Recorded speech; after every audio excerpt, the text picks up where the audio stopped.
Hey, Darren Towers here with the NTX Zenith Stol, and this weekend I have been putting in the Matco brake intensifiers. Brake intensifiers are nothing but a inner sleeve and a smaller piston inside the master cylinder. And let me say, those are a bitch. They're, part of the package kit. You'll get these are the old pistons, but you get old, new pistons, the intensifier sleeve, then these are the, I guess, the reservoir O-rings, and then you get a steel washer and then new C-clips. Problem with this whole system is those C-clips, you can see inside the system, C-clips are buried inside the reservoir area, and the only way I could get them to come out, because the little pin holes that you're supposed to use to get a C-clip pliers in and open or close them in and pull them out, they're actually covered up by the lip of the housing, so you can't even get to the C-clip pin holes to get C-clip pliers in there to get to them. What I did was I actually came in, compressed the piston in against the spring, made a little jig with a clamp to compress that in, and I ended up having to use some precision screwdrivers to pop that C-clip in, cock it sideways, and then I was able to pull it back out. That was the only way I could get it out. I could not pinch it in and pry it up. There's just not any room. There's no way to do it, which leads to the next problem. So I was able to get that out, slide the piston in, or the sleeve in, which there's another issue with the sleeve. So this would never pass my design review at my work. You're basically passing O-rings on the outside of that sleeve with a backup across the, passing them across the C-clip groove, which is a no-no, because as you slide an O-ring past that groove, as it goes in, as it goes into that groove area, it immediately flexes out, and I'm sure as this went in, it probably trimmed some of the O-ring off. So there's probably a leak around. It might be there, might not be there, but it's just not good practice to do something like that.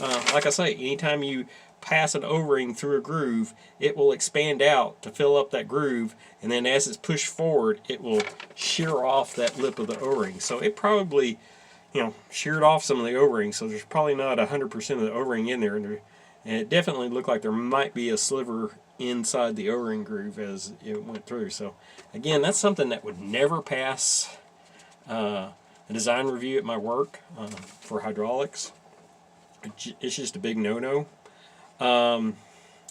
So this leads to another problem. So you have to, it says measure it out to that groove, and you actually have to trim off some of the sleeve itself in order to get the sleeve in far enough to get the steel washer over top of it, which is a retaining washer, and then get the C-clip in, because it will go in almost all the way, but not far enough. It's just enough to get the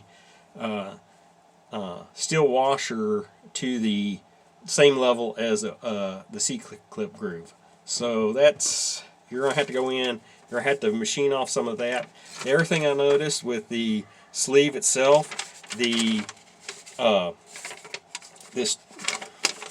probably easier to see on this side, this top edge, I don't know if you can see anything that's showing up, but there's a top edge there.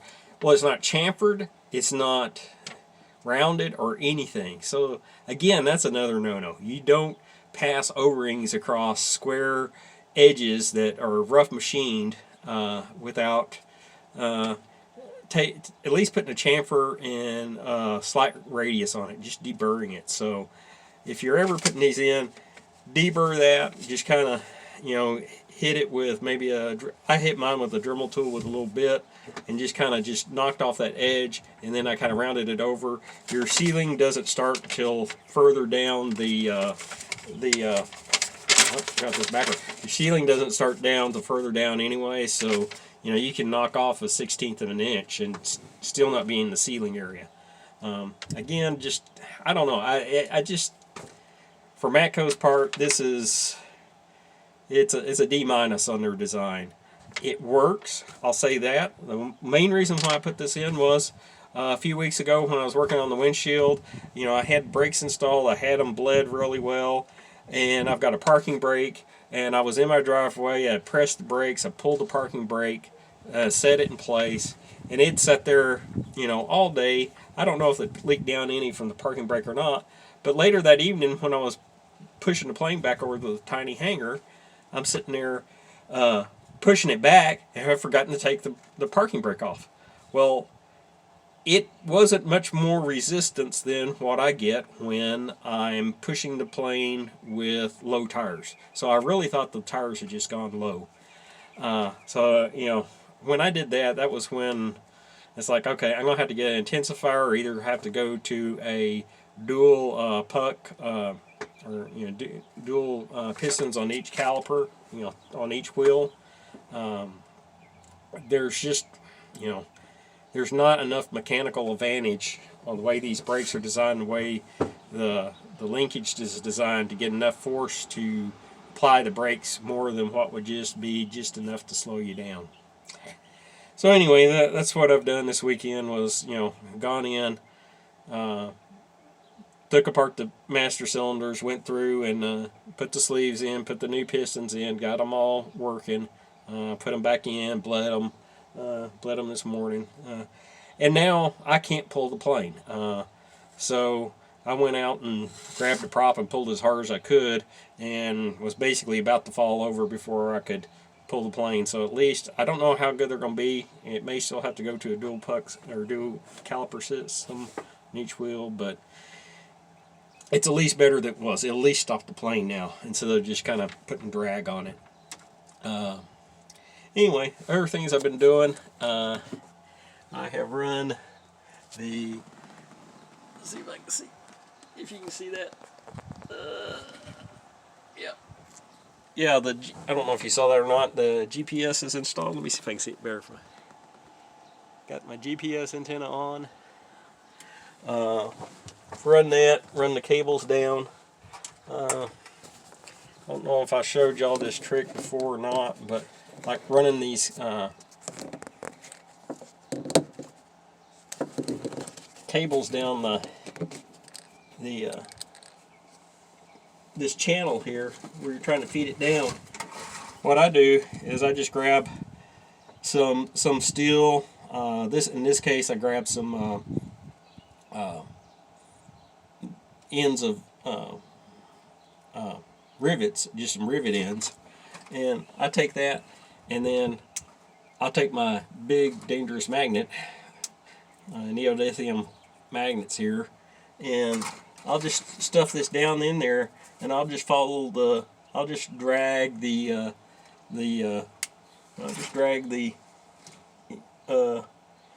wires down inside that channel. It takes a little bit of fiddling, but it actually helps it go through. It's, you know, a big savings on trying to fish that wire through that hole. So that's a little tip I've got. Anyway, I'm going to get back to it. I've got some more things to do. Didn't get as much done as I wanted to today or this weekend, just due to it took so long to put those sleeves and the pistons back in the master cylinders. I only did them. I've got dual master cylinders for both the passenger and the pilot, but I only put them in the pilot side. I figure that way it'll be enough that the passenger can slow the plane down. They just won't be able to do like a run up or anything like that. They'll just have to deal with what brakes they have, but it'll be enough to slow the plane down for a landing, I think. But since these land so slow anyway. But anyway, that's about it for this weekend. I gotta run some more wire. I'm cleaning up some of the wires in the dash. I've got my dash almost done. I'm still waiting on 2 parts from Aircraft Spruce. I'm waiting for the comm radio panel and the communication panel to come in. They're coming in with a wiring harness and other things, so that's going to kick off the new wiring.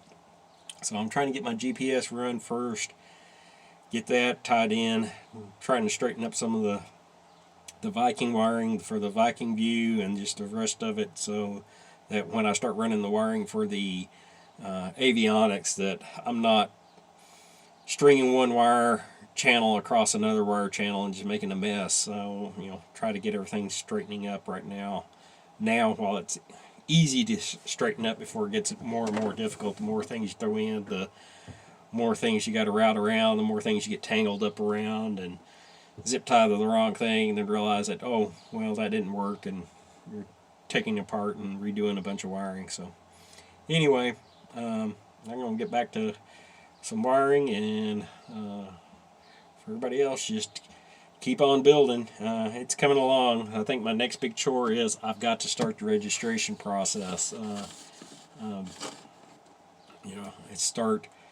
I still got a lot to do, but I know that the registration process is a long, drawn out, getting the title right and registration and everything right on that. I know that's a big chore, and if you do it wrong, every time you do it wrong, the longer it takes to do it again.